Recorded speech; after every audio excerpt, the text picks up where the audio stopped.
ternyata ada dosa yang bisa membawa kita ke surga. Dosa macam apa?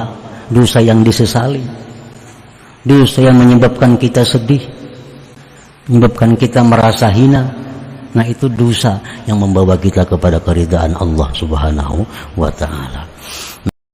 Dikisahkan di zaman Bani Israel, ada seorang pemuda yang kemaksiatannya itu lengkap.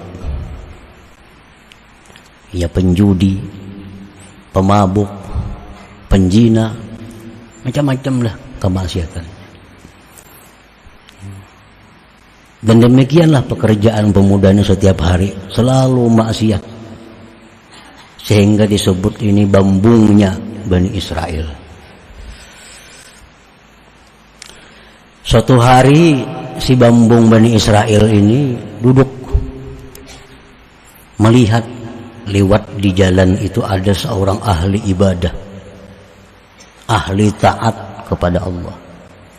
Si ahli ibadah ini berjalan, awan menaungi di atasnya. Nah, keramatnya si abid ini, kemana dia pergi awan itu mengiringi. Nah, si bambung tadi melihat, oh itu orang ahli ibadah, oh hebatnya, mulianya dia, awan aja menaungi kemana berjalan. Aku maka berbuat maksiat, aku berbuat dosa, hinanya aku di sisi Allah.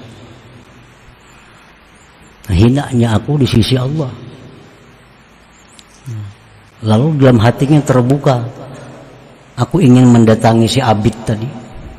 Barangkali aku ada dapat berkatnya, barangkali ada dapat syafaatnya. Maka si bambung tadi jalan mendatangi si abid tadi.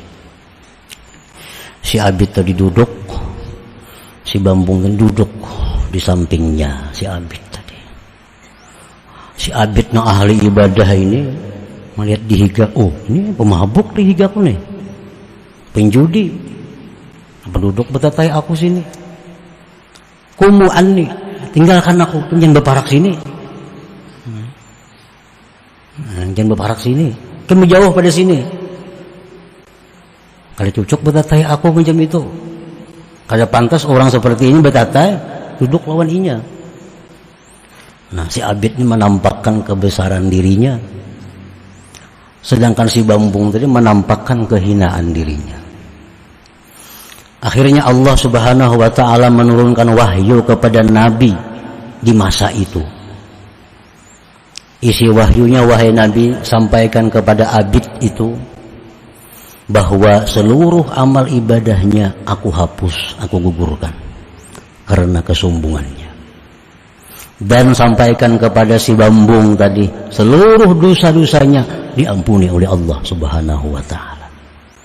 Nah, ini suatu contoh bahwa maksiat yang kita perbuat bila mana diiringi dengan kehinaan diri, diiringi dengan jauhnya kita dari rahmat Allah, berbuat maksiat, merasa diri hina, merasa diri tersisih dari Allah, itu lebih baik daripada kita sembahyang puasa tapi kita merasa lebih baik daripada orang lain, merasa lebih mulia daripada orang lain.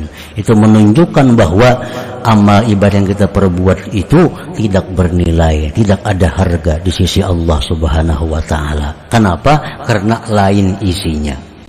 Mestinya taat itu isinya tawadhu, taat itu mestinya isinya kehinaan diri, taat itu mestinya isinya adalah membesarkan Allah. Nah, bukan membesarkan diri sendiri, bukan menghinakan orang yang kada taat. Nah, bila taat itu sesuai isinya, tentu akan sangat dihargai oleh Allah Subhanahu wa ta'ala. Tapi bila kada sesuai isi, taat akan hanya menjadi nama taat, tapi harganya, nilainya nol di sisi Allah Subhanahu wa ta'ala. Nah, para muhibbin rahimakumullah, itulah sebagian yang dimaksud daripada hikmah yang ke-40, yang ke-94 ini, bahwa ternyata ada dosa yang bisa membawa kita ke surga. Dosa macam apa? Dosa yang disesali, dosa yang menyebabkan kita sedih, menyebabkan kita merasa hina. Nah, itu dosa yang membawa kita kepada keridhaan Allah Subhanahu wa ta'ala.